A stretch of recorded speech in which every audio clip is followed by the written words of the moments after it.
உலக தமிழர் அனைவருக்கும் வணக்கம். இன்னைக்கு இந்த பதிவில் என்ன சொல்ல போகிறோம் அப்படின்னு கேட்டிங்கன்னா, கம்பு, ராகி இந்த மில்லட்டை பற்றி நிறையா விழிப்புணர்வு இருந்தாலும் பார்த்தீங்க அப்படின்னாக்கா, இன்னைக்கு நம்மளுடைய பாரம்பரிய உணவுகளில் கம்பு ரொம்ப முக்கியமான ஒரு உணவாக இருக்குது. இந்த கம்பு எவ்வளவு அத்தியாவசியமான ஒரு உணவுப் பொருள் அப்படின்னு கேட்டிங்கன்னா, இன்னைக்கு கிட்டத்தட்ட பெண்களுக்கு அதிகப்படியான பேருக்கு இரும்பு சத்து பற்றாக்குறை நிறையா இருக்குது. அந்த இரும்பு சத்து பற்றாக்குறையை தீர்க்கக்கூடிய ஒரே பொருள் கம்பு தான். கம்புல அவ்வளவு மகத்துவமான ஒரு விஷயம்.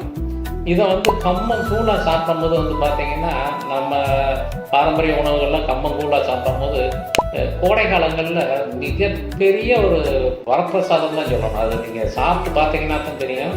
உள்ளே போய் இருக்கும்போது அது ஒரு ஜில்லுன்னு ஒரு ரூம், அதாவது உடம்பு ஒரு நல்ல ஒரு இதை உருவாக்கக்கூடிய ஒரு விஷயமான ஒரு பொருள். கம்மங்கூழ் அவ்வளோ ஒரு அருமையான ஒரு பொருள். ஆனால் அதை எல்லா இடங்களையும் தயார் பண்ணி வச்சிருக்கிற முறைகள் பார்த்தீங்கன்னா ஒரு சுகாதாரம் இல்லாத ஒரு முறைகளாக இருக்கும், ஹைஜீனிக்காக இருக்காது. இப்போ அதனாலேயே நிறைய பேர் பார்த்தீங்கன்னா அந்த கம்மங்கூழை வாங்கி சாப்பிட்றதுக்கு யோசிப்பாங்க. இப்போ அதனால இப்போ கம்புலேயே 2 ரகம் இருக்குது. இப்போ ஒட்டு ரகம் ஒன்று இருக்குது, நம்மளுடைய பாரம்பரிய நாட்டுக்கம்பு ஒன்று இருக்குது.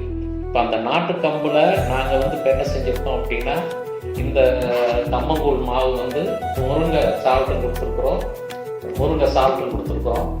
இந்த முருங்கை சால்ட்டு பார்த்தீங்க அப்படின்னாக்கா, இதில் நீங்கள் பின்னாடி செய்முறை கொடுத்துருக்குறோம். அதில் ஒன்றும் செய்ய மாட்டோம். நீங்கள் அளவு தண்ணியும் ஒரு அரை ஸ்பூன் நெய்யும் கொடுத்து நீங்கள் குக்கரில் வச்சிங்கன்னா அழகாக உங்களுக்கு கம்மங்கூழ் ரெடி ஆகிடும். இப்போ அதை எடுத்து நீங்கள் பண்ண வரைக்கும் மோரில் கரைச்சி சாப்பிட்லாம். அவ்வளோ ஒரு இலகுவான முறையில் நீங்கள் நாட்டு கம்மங்கூழ் சாப்பிட்றதுக்குண்டான ஒரு அரிய ஒரு ப்ராடக்ட் தான் இந்த கம்மங்கூழ் மாவு.